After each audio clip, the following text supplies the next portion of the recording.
बिस्मिल्लाहिर्रहमानिर्रहीम। देखिए chapter number 6 पढ़ रहे हैं हम लोग क्रोमोसोम एंड डीएनए के बारे में। और आज का जो टॉपिक है हमारा वो है जेनेटिक कोड। ठीक है, तो जेनेटिक कोड और डीकोडिंग कि कैसे जेनेटिक कोड बनते हैं और कैसे डीकोडिंग होती है। ठीक है, तो सबसे पहली चीज़ जो है इसके अंदर क्या बताई गई है, सबसे पहली चीज़ इसके अंदर बताई गई है कि भाई हमने जब देखा था कि भाई डीएनए जो है अपने आप ये एक्सप्रेस कर रहा है या डीएनए एक्सप्रेशन किस तरह होती है, प्रोटीन सिंथेसिस किस तरह होता है, इसमें ये बताया गया था कि कुछ कोड्स इस्तेमाल किया करता है वो। ठीक है, और ट्रांसलेशन होती है, ट्रांसलेशन होने के बाद जो है अमाइनो एसिड का सीक्वेंस बनता है। ठीक है, अमाइनो एसिड का सीक्वेंस जो है वो प्रोटीन्स कहलाता है। ओके, अच्छा अब ये जो जेनेटिक कोड होता है, जेनेटिक कोड जो होता है वो मॉर्स कोड की तरह होता है। अब मॉर्स कोड का पता नहीं वल्लाह आलम आपने नाम सुना हो कि नहीं सुना हो। ये सिंबल्स का सेट होता है बेसिकली। ठीक है, सिंबल का सेट होता है, इंटरनेशनली यूज होता है। और मैं भी दिखा देता हूँ उसको कि किस तरह होता है। डॉटेड डॉट्स एंड डैशेस के ऊपर मुश्तमिल होता है। बिल्कुल सिमिलरली जो बेसिस होते हैं, नाइट्रोजन बेसिस जो होते हैं न्यूक्लिक एसिड्स के अंदर, वो भी इसी तरह का एक कोड इस्तेमाल करते हैं और ट्रांसलेट किया जाता है उसको दूसरे सेट ऑफ सिंबल्स के अंदर। दूसरा सेट ऑफ सिंबल्स कौन सा होता है? अमाइनो एसिड्स का सीक्वेंस होता है जिससे प्रोटीन बनती है। और मोर्स कोड के अंदर क्या होता है कि लेटर्स बनते हैं अल्फाबेट्स के। ठीक है, तो इस तरह से ये होता है। अच्छा, अब ये क्वेश्चन पे हम बाद में आते हैं कि क्या क्वेश्चन है। हम पहले मोर्स कोड देख लेते हैं। ये देखें, ये आपके सामने मैंने नेट से डाउनलोड करके इंटरनेशनल मोर्स कोड यूज किया। इसके अंदर आप देखो कि ये जैसे ए है तो इसकी रिप्रेजेंटेशन क्या कर रही है? एक डॉट और एक डैश। ठीक है, बीच में स्पेस भी है। तो ये कुछ इसके रूल्स होते हैं, उसके हिसाब से इसको डिकोड किया जाता है। ये हर किसी के बस की बात नहीं होती है। कहाँ पे यूज किया जाता है? जैसे इंटेलिजेंस इदारे यूज कर रहे होते हैं इसको, या फिर कोई ऐसा बंदा जो मुश्किल में हो, बात नहीं कर सकता हो किसी से, तो वो हाथों के मूवमेंट से जो है वो डॉट और डैश बना के अपनी जो है ना बात पूरी करता है। अच्छा, तो सामने वाले को भी जो है ना ये चीज़ पता होनी चाहिए। अब एक बंदा इशारा कर रहा है तो इंटरनेशनली उस सामने वाले को भी पता होना चाहिए ना कि वो बात क्या कर रहा है। तो इस तरह से ये कोडिंग और डिकोडिंग होती है। इसमें अल्फ़ाबेट्स भी आते हैं, इसके अंदर नंबर्स भी आते हैं, इसके अंदर कुछ स्पेशल फिगर्स भी आते हैं, वो भी क्या कहते हैं, इसके ज़रिए कोड वर्ड्स में बात होती है। ठीक है? तो सिमिलरली जिस तरह इसमें डैशेज़ और डॉट्स इस्तेमाल हो रहे हैं, उसी तरह से जो हमारा जीन है या फिर आप कह लो डीएनए कह लो, वो कोड्स यूज़ करता है। इसलिए कोड्स यूज़ करता है प्रोटीन बनाने के लिए, अमाइनो एसिड्स बनाने के लिए। ठीक है? अच्छा, अब क्वेश्चन ये पैदा होता है कि भाई 3 बेसिस ही क्यों यूज़ कर रहा है ये? 3 बेसिस ही क्यों यूज़ कर रहा है? जो जेनेटिक कोड है वो मैंने आपको बताया था जब हमने जो अभी पढ़ा है जीन एक्सप्रेशन के, उसमें 3-3 कोड्स के ऊपर जो है ना सीक्वेंस होता है, जो बेस का सीक्वेंस उसके अंदर। अच्छा, अब हमें पता है कि डीएनए के अंदर कौन से बेसिस होते हैं? 4 डिफरेंट टाइप के होते हैं। ठीक है? डीएनए के अंदर एडेनिन होता है, साइटोसिन होता है, ग्वानिन होता है, थायमिन होता है। ठीक है? इसी तरह से आरएनए के अंदर भी 4 बेसिस होते हैं। 4 बेसिस कौन से होते हैं? एडेनिन, साइटोसिन, ग्वानिन और यूरेसिल। थायमिन की जगह यूरेसिल आता है। ठीक है? अब जो मैंने ये भी बताया था कि भाई न्यूक्लियोटाइड की चेन होती है ये, और न्यूक्लियोटाइड के अंदर जो मेन डिफरेंस होता है वो यही होता है बेसिकली। 4 इसमें डिफरेंट टाइप के एडेनिन होते हैं। जैसे अगर कहीं एडेनिन यूज़ होता है तो उस न्यूक्लियोटाइड के अंदर दूसरा कोई बेस यूज़ नहीं होगा। डिफरेंस जो आता है वो न्यूक्लियोटाइड के अंदर भी 4 बेसिस की वजह से आता है। ठीक है? लेकिन जब प्रोटीन बन रही होती है, प्रोटीन के अंदर क्या यूज़ होता है? अमाइनो एसिड्स यूज़ होता है। तो there are 20 different basic amino acids, ठीक है, जो प्रोटीन्स के अंदर पाए जाते हैं। तो अब ये जो बेसिस है ये अगर 1 टू 1 कोड हो, अगर 1 टू 1 कोड हो, जैसे अगर एक ही कोड यूज़ करेंगे हम, जैसे एडेनिन को यूज़ किया और उसकी जगह एक अमाइनो एसिड बना लिया, साइटोसिन को यूज़ किया, दूसरा, तीसरा, चौथा, तो सिर्फ़ और सिर्फ़ क्या होगा कि सिर्फ़ और सिर्फ़ 4 जो है ना, सिर्फ़ और सिर्फ़ 4 अमाइनो एसिड्स को कॉल कर सकते हैं बस। ठीक है? तो ये जो है ये not enough for the translation, ठीक है। इसके अलावा अब सवाल ये पैदा होता है कि भाई 1 तो नहीं हो रहा, 2 भी क्यों नहीं हो रहा, फिर 4 क्यों नहीं हो रहा, 6 क्यों नहीं हो रहा। तो इसी तरह से मैं अभी आपको समझाता हूँ अगले वाले में कि होता क्या है। अब होता ये है कि ये जैसे अगर हमने ए बुलाया, ए की जगह एक अमीनो एसिड आया, समझो लाइसिन आ गया, सी की जगह मेथियोनिन आ गया, ठीक है। इसमें आर्जिनिन आ गया और इसमें ट्रिप्टोफैन आ गया। तो ये तो सिर्फ बेटा ये अपना वो म्यूट कर दें जरा। हाँ, अपना माइक्रोफोन म्यूट कर दें, डिस्टर्बेंस हो रही है। तो ये 4 जो है अगर हम 4 को यूज़ करते हैं, एडेनिन को या साइटोसिन को या ग्वानिन को या यूरेसिल को, सिंगल अगर हम यूज़ करते हैं तो सिर्फ 4 टाइप की जो है ये अमीनो एसिड को ही कॉल कर सकते हैं, ठीक है। अब नेक्स्ट अगर हमारे पास दूसरा सिनेरियो आता है कि अगर हम 2 को यूज़ करते हैं। अगर 2 को यूज़ करते हैं जैसे ए यूज़ कर लिया हमने, फिर एसी, एजी, एयू, इसी तरह से दूसरा वाला CCCAGA और UA, इसी तरह से तीसरा, चौथा, इस तरह से हम अगर 2-2 की सेट बनाते तो ये टोटल हमारे पास नंबर कितना होता है, ये टोटल 16 कॉम्बिनेशन होती, ठीक है। जबकि हमारे पास अमीनो एसिड्स कितने हैं, हमारे पास अमीनो एसिड्स हैं 20। तो ये भी 4 का डिफरेंस आ रहा है इसके अंदर। तो ये भी इनफ नहीं है सारे अमीनो एसिड्स को कोड करने के लिए या डिकोड करने के लिए या उनको कॉल करने के लिए, ठीक है। तो फिर क्या हुआ कि अब हमने देखा कि थर्ड चीज़ जो है हमारे पास, थर्ड सिनेरियो वो ये है कि हम 3-3 के कोड यूज़ करेंगे। अब जस्ट लाइक हमने एक कोड यूज़ किया ट्रिपल ए या ट्रिपल सी या यू, ठीक है। तो अब इस तरह की कॉम्बिनेशन अगर हमने बनाई तो इससे कितनी कॉम्बिनेशन बनी टोटल, ये तो मैंने आपके एग्जांपल के लिए दे दी है ना कुछ बना के। हमारे पास इस तरह का अगर सिनेरियो होगा जिसमें 3-3 कोड्स यूज़ करेंगे तो हमारे पास टोटल आएगा कॉम्बिनेशन 64 का, ठीक है। अमीनो एसिड्स हैं हमारे पास 20। तो अब साइंटिस्ट ने ये कहा कि भाई ठीक है, इसके कॉम्बिनेशन ज़्यादा हो जाए वो खैर है, कम नहीं होने चाहिए। जैसे 16 में कम हो रहे हैं, 4 में कम हो रहे हैं, तो 64 ये कहते हैं कि ठीक है 20 अमीनो एसिड्स के लिए 64 combination are more than enough, ठीक है। तो इन्होंने इस तरह से अज़म्पशन किया कि जो डीएनए अपने आप को एक्सप्रेस करने के लिए जो कोड्स यूज़ करता है वो 3 अमीनो एसिड से, ये 3 बेसिस को पढ़ने के बाद एक अमीनो एसिड को जो है वो कोड इसका लगाया जाता है। तो 3-3 को ये एक साथ पढ़ता है, फिर कहीं जाके एक कोड बनता है। अच्छा, अब ये चूँकि 20 अमीनो एसिड्स हैं, 20 अमीनो एसिड्स का मतलब ये है कि ज़ाहिर-सी बात है अब एक अमीनो एसिड पे 3 एक कोड यूज़ हो रहा है, तो कोड होते क्या होगा कि किसी के लिए 2 कोड यूज़ हो जाएँगे, किसी के लिए 1 कोड यूज़ हो जाएगा, किसी के लिए 3 कोड्स यूज़ हो जाएँगे, किसी के लिए 4 हो जाएँगे, किसी के लिए 6 हो जाएगा। तो इस तरह से ये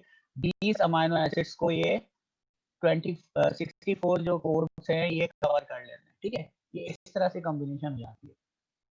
अच्छा, अब हम वापस आ जाते हैं इस पे, इसके ऊपर, ये आपकी बुक के अंदर जो दिया हुआ है, ठीक है? अब जैसे मोर्स कोड है, इसके अंदर शॉर्ट सीक्वेंस होता है डॉट्स का और डैशेस का, इसी तरह से जो है इन्होंने एक्सप्लेन किया है कि अगर सीक्वेंस ऑफ 2 बेसिस जो है वो कोड करेंगे एक अमीनो एसिड को, तो ये 16 जो है 4 बाय 4 16 जो है पॉसिबल कॉम्बिनेशन होते हैं, जो ये भी इनफ नहीं है, ठीक है?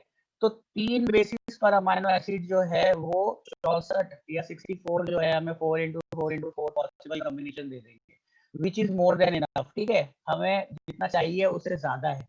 तो अब असम्पशन क्या है इसकी कि नेचर जो है ऑपरेट्स करती है, जितना ज़्यादा आपको सहूलत के साथ इकोनॉमिकली वो पॉसिबल करती है, ठीक है? तो बायोलॉजिस्ट ने जो है वो हाइपोथेसाइज़ किया या इसको सोचा इसके बारे में कि ये जो जेनेटिक कोड होता है, ये जो है ये ज़रूर और बेज़रूर ट्रिपलेट फॉर्म में होता है, किसके? नाइट्रोजनस बेसिस के। 3 बेसिस जो है वो स्पेसिफाई करेंगे एक अमीनो एसिड को, ठीक है? अच्छा, अब क्या है कि ये किस तरह से इन्होंने देखा कि भाई ये किस तरह से बनता है और किस तरह से इन्होंने डेमोंस्ट्रेट किया कि हाँ भाई ये ट्रिपलेट में ही होता है और ये हाइपोथेसिस था पहले, ज़ाहिर-सी बात है, एक आइडिया था, ठीक है? एक ख़्याल था। उसको किस तरह से इन्होंने साबित किया, वही क्रिक है ये। ये वही क्रिक साहब हैं जिसने वाटसन के साथ मिलके और डीएनए का मॉडल पेश किया था। याद होगा आपको डीएनए का मॉडल जो था वाटसन एंड क्रिक का मॉडल था, ठीक है। तो इसने कुछ लोगों कुछ और 3 कोवर्कर्स के साथ मिलके इसने क्या किया, इसने कुछ एक्सपेरिमेंट किया, कुछ काम किया, किस तरह से किया ये भी देख लेते हैं। अच्छा ये इसने क्या किया, इसने ये डेमोन्स्ट्रेट किया, क्रिक ने किस तरह से डेमोन्स्ट्रेट किया कि भाई सबसे पहले इसने क्या किया, इसने एक लैब के अंदर मैसेंजर आरएनए बनाया, ठीक है। आर्टिफिशियल आप कह लो, फेक कह लो, या लैब के अंदर तैयार किया हुआ, ये नेचुरल नहीं था, इसने खुद बनाया, ठीक है। उसके अंदर क्या किया, इसने कंट्रोल किया उन वर्ड्स को जो कि ट्रांसक्राइब्ड होते हैं। हमें ये पता है कि ट्रांसक्रिप्शन सबसे पहले होती है जिसमें मैसेंजर आरएनए बनता है, ठीक है। उसके बाद फिर ट्रांसलेशन होती है। तो अब क्या किया इन्होंने ये यूज किया कि सबसे पहले इन्होंने एग्जांपल जिसकी दी है कि आरएनए जो है या मैसेंजर आरएनए जो था वो उन्होंने कंपोज किया टोटली एंटायरली ऑन यूरेसल, मतलब जितने भी इन्होंने इसकी सीक्वेंस दिया है, मतलब मैसेंजर आरएनए जो है वो totally composed of you U U U U you सारे यू यू यू दे दिए इसके अंदर, ठीक है। अब क्या हुआ कि जब इन्होंने देखा तो सिंथेसाइज प्रोटीन जो सिंथेसाइज हुई है उसका जो नाम जो अमीनो एसिड बने सारे के सारे वो फिनाइल एनिलीन था, ठीक है। तो उन्होंने ये किया कि ये जो ट्रिपलेट है यू यू यू वाला ये स्पेसिफाई किसको कर रहा है या किसको बना रहा है, या फिनाइल एनिलीन को बना रहा है। इसी तरह से इन्होंने क्या किया, फिनाइल एनिलीन के मतलब दूसरा कोड दे दिया, यू यू की जगह सी सी सी सी कर दिया, या U U C C U U C कर दिया। इस तरह से ये इन्होंने ये इस तरह से कोड दिया U U C U U C U U C, ठीक है। पहला इन्होंने यू यू यू दिया, यू यू यू दिया, इस तरह से सीक्वेंस बनाया। दूसरा सीक्वेंस कुछ और बनाया। तो इस तरह से इन्होंने पहला टाइप का जो है अमीनो एसिड देख लिया। इस तरह से इन्होंने कॉम्बिनेशन बनाया है और आपकी बुक में ये चार्ट दिया हुआ है। ये कॉम्बिनेशन इन्होंने एक-एक करके, अब जैसे फिनाइलएलानाइन की बात हुई थी, तो क्या इसके अंदर आया था यू यू यू, ठीक है, ये इन्होंने पहले दिया। फिर इन्होंने क्या किया होगा, उन्होंने यूयूसी का सीक्वेंस दिया होगा, तभी फिनाइलएलानाइन आया। फिर इन्होंने यूयू1 का दिया होगा, तो उससे क्या आया, उससे ल्यूसीन आया, जितना भी रिजल्ट आया, ठीक है। उसके बाद यूयूजी दिया, तो ल्यूसीन आया। इस तरह से इन्होंने करके 20 अमीनो एसिड्स के कॉम्बिनेशन निकाल लिया मुख्तलिफ सीक्वेंसेस से, ठीक है। अच्छा, अब होता ये है कि ये जो ट्रिपलेट पेयर्स होता है, जो मैसेंजर आरएनए बनाता है, ये हर अमीनो एसिड के लिए कोड बना रहा होता है, ठीक है। ये मैसेंजर आरएनए जो है, इसको हम कहते हैं, इन 3 के कोड को या इस ट्रिपलेट को हम कहते हैं कोडोन्स या फिर कोड, ठीक है। ये जो ट्रिपलेट होता है मतलब 3 के उसमें होता है, जैसे यू यू यू हो गया या यूएसी हो गया, या इस तरह से। ये आपका जो चार्ट दिया हुआ है जेनेटिक कोड का या कोडोन का चार्ट दिया हुआ है, उसके अंदर आप देखिए आप कॉम्बिनेशन है, किसी में 2 यूज हो रहे हैं कोड, ठीक है। अब ये जैसे सेरीन है, ये इसके अंदर 4 कोड यूज हो रहे हैं। इसी तरह से सबसे ज्यादा क्या है किसके अंदर है, ये वेलिनिन है, इसके अंदर भी 4 कोड यूज हो रहे हैं, और किसी के अंदर 6 हो रहे हैं, किसी के अंदर 4 हो रहे हैं, या आर्जिनिन का देखेंगे 4 हो रहे हैं, इस तरह से। अब ये जो है ट्रिपलेट का कोड हो गया, ठीक है। अब इसके बाद नेक्स्ट क्वेश्चन ये पैदा होता है कि व्हाट अबाउट पंक्चुएशन। जब भी कोई लैंग्वेज या कोई कोडिंग डिकोडिंग हो रही होती है, उसके अंदर आपको पता है कि क्वेश्चन मार्क होता है, उसके अंदर कोई स्टार्ट पॉइंट होता है, उसके अंदर कोई डैश होता है, कोई डॉट होता है, मतलब आखिरी एंड पॉइंट होता है, स्टार्टिंग पॉइंट होता है, फिर बीच में कुछ स्पेसिस भी आ रहे होते हैं, ठीक है। जैसे आपकी ये वर्डिंग के अंदर स्पेसिस आ रहे हैं बीच-बीच में, ठीक। तो इन्होंने क्या किया है कि सेल किस तरह से रिकॉग्नाइज करता है बगैर पंक्चुएशन के, कोडोन को किस तरह करता है कि स्टार्ट कहाँ से होगा और स्टॉप कहाँ से होगा। फिर उसके बाद इन्होंने क्या किया, इन्होंने जब एक्सपेरिमेंट्स किए तो इन्होंने ये रिसर्च जो है इनकी उसने शो किया कि कोडोन जो AUG है, AUG जो है वो हमेशा सिग्नल देगा स्टार्ट का, यहाँ से प्रोटीन बनना स्टार्ट होगी। जब भी मैसेंजर आरएनए के ऊपर AUG का कोड होगा तो क्या होगा कि ट्रांसफर आरएनए उसको देखेगा, राइबोसोम उसको पढ़ेगा, ट्रांसलेट करेगा और यहाँ से प्रोटीन बनना स्टार्ट हो जाएगी। याद है आपको, मैंने कल के लेक्चर में पढ़ाया था कि AUG से जो है वो कहानी स्टार्ट हो गई थी, ठीक है। मैंने कल भी बताया था कि AUG जो है वो स्टार्ट सिग्नल देता है, स्टार्ट पॉइंट होता है, ठीक है। इसी तरह से क्या होता है, सिमिलरली ये 3 कोड जो है UAG, UAA और UGA, ये 3 कोड जो है ये क्या सिग्नल कर रहे होते हैं, ये सिग्नल कर रहे होते हैं stop, end of the protein. Start कहाँ से होगी, AUG से स्टार्ट होगी, ठीक है, और स्टॉप कहाँ पे होगी, जहां इसको नजर आएगा ये कॉम्बिनेशन UAG, UAA और UGA, ये 3 जहाँ पे नजर आएंगे वहीं पे प्रोटीन बनना स्टार्ट हो जाएगी, और जहाँ पे AUG नजर आएगा वहीं पे प्रोटीन बननी स्टार्ट हो जाएगी, ठीक है।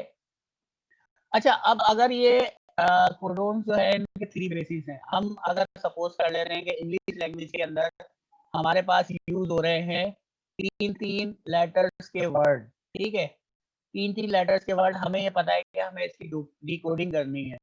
हमारे पास 3 जो है इसके लेटर्स हैं और हमें इसको पढ़ना है वर्ड को, तो बीच में ये सपोज करते हैं कि दरमियान में कोई स्पेसिस की ज़रूरत नहीं है, कोई कॉमा की ज़रूरत नहीं है, कोई डैश की ज़रूरत नहीं है।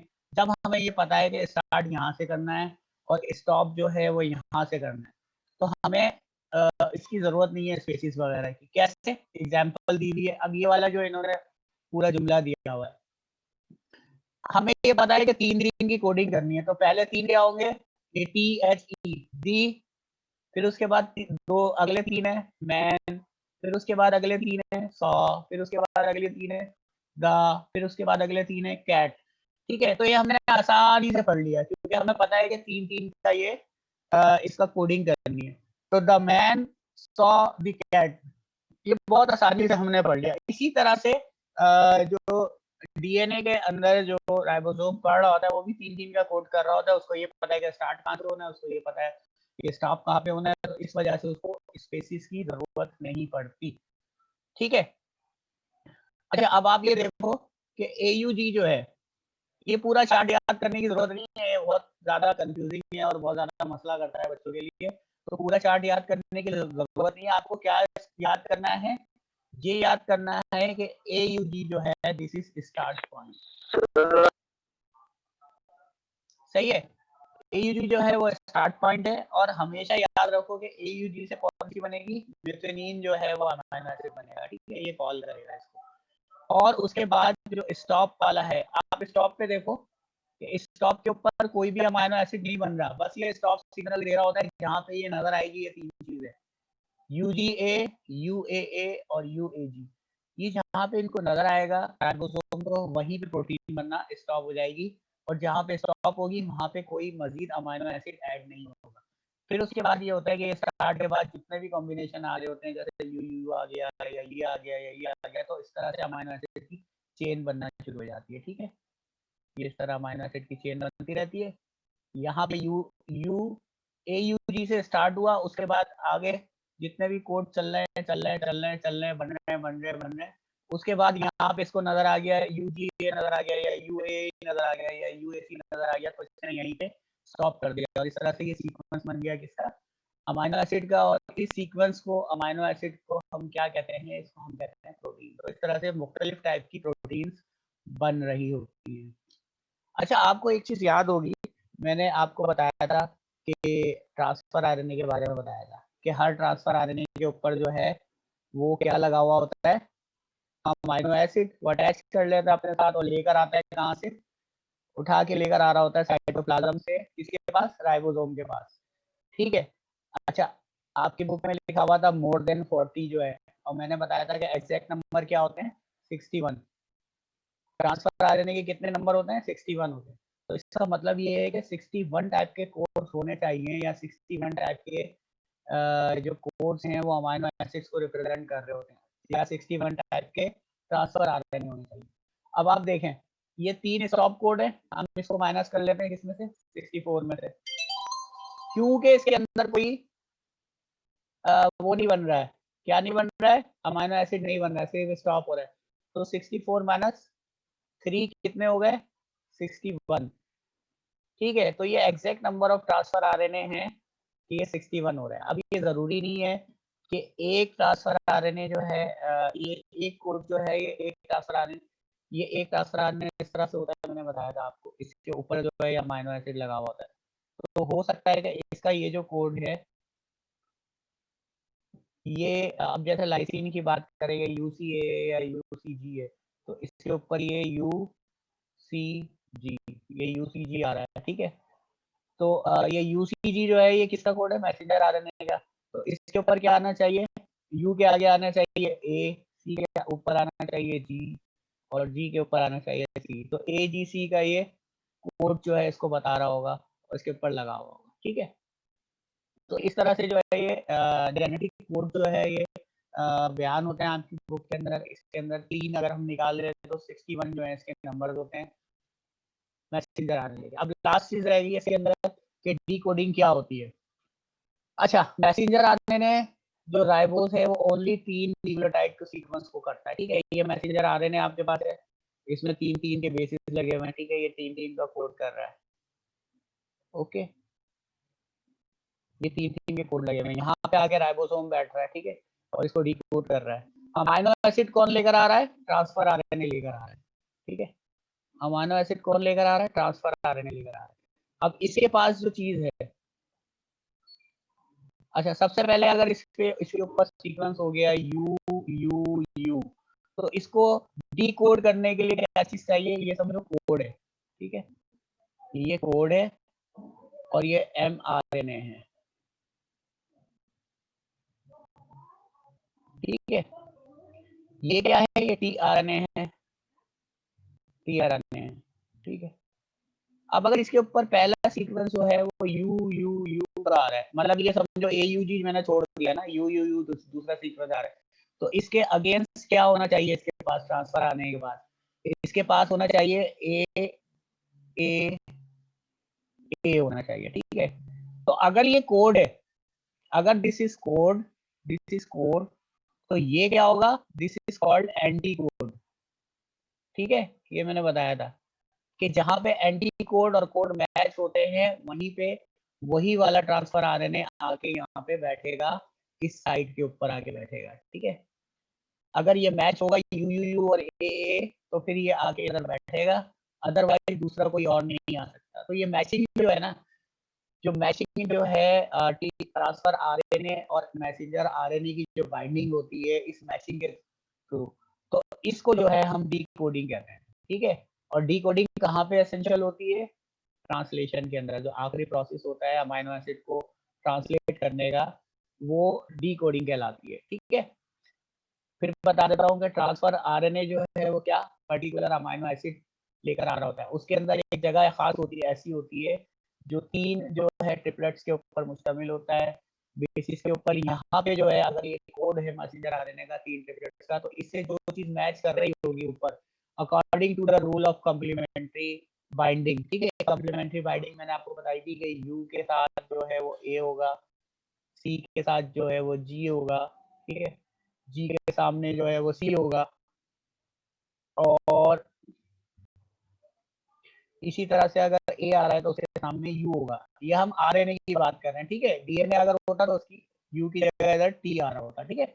तो ये जो मैचिंग जो हो रही होती है, उस मैचिंग के थ्रू जो है ये बाइंड हो रहा होता है ट्रांसफर आरएनए आगे मैसेंजर आरएनए पर और इसकी ट्रांसलेशन हो रही होती है। इस सेरेमनी को हम कहते हैं टी कोडिंग, ठीक है? तो यहाँ पे ये हमारी लेक्चर खत्म होता है।